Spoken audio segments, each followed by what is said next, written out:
नाज़रीन, MR news headlines day पर फिर आपको खुशामदीद। मैं हूँ राशिदा हफीज़। कायम मुकाम गवर्नर खैबर पख्तूनख्वा मुश्ताक गनी ने सूबाई हुकूमत के फैसले से इख्तिलाफ करते हुए आज ईद ना मनाने का ऐलान किया। मुश्ताक गनी ने ईद उल फितर से मुतल्लिक वीडियो बयान में कहा कि हज़ारा में कोई शहादत मौसूल नहीं हुई। ईद उल फितर 3 मई को होगी। उनका कहना था कि अलबत्ता पेशावर में ईद का ऐलान हुआ है। उलमा के इस फैसले का एहतराम करते हैं। वाज़ेह रहे कि खैबर पख्तूनख्वा हुकूमत ने मस्जिद कासिम खान की गैर सरकारी कमेटी के ऐलान के बाद आज 2 मई को सरकारी तौर पर ईद उल फितर मनाने का फैसला किया।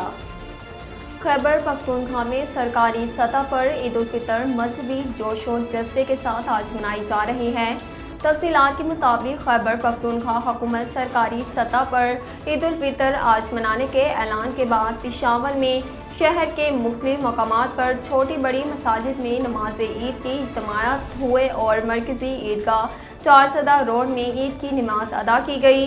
वज़ीर आला खैबर पख्तूनख्वा महमूद खान गवर्नर हाउस में नमाज ईद अदा करेंगे और कायम मुकाम गवर्नर मुश्ताक अहमद एबटाबाद में कल नमाज ईद अदा करेंगे।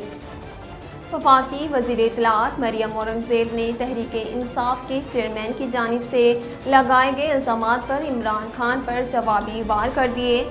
मरियम औरंगज़ेब ने इमरान खान की प्रेस कॉन्फ्रेंस पर रद्द-ए-अमल देते हुए कहा कि इमरान खान अपनी जहनीत का गंद उठाकर मदीना ले गए।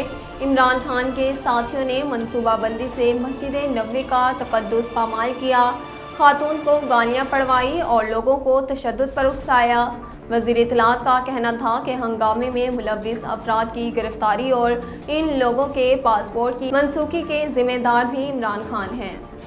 नाज़रीन, अब तक के लिए इतना ही। मज़ीद खबरों और अपडेट के लिए हमारे चैनल को सब्सक्राइब कीजिए और हमारे फेसबुक पेज को फॉलो कीजिए।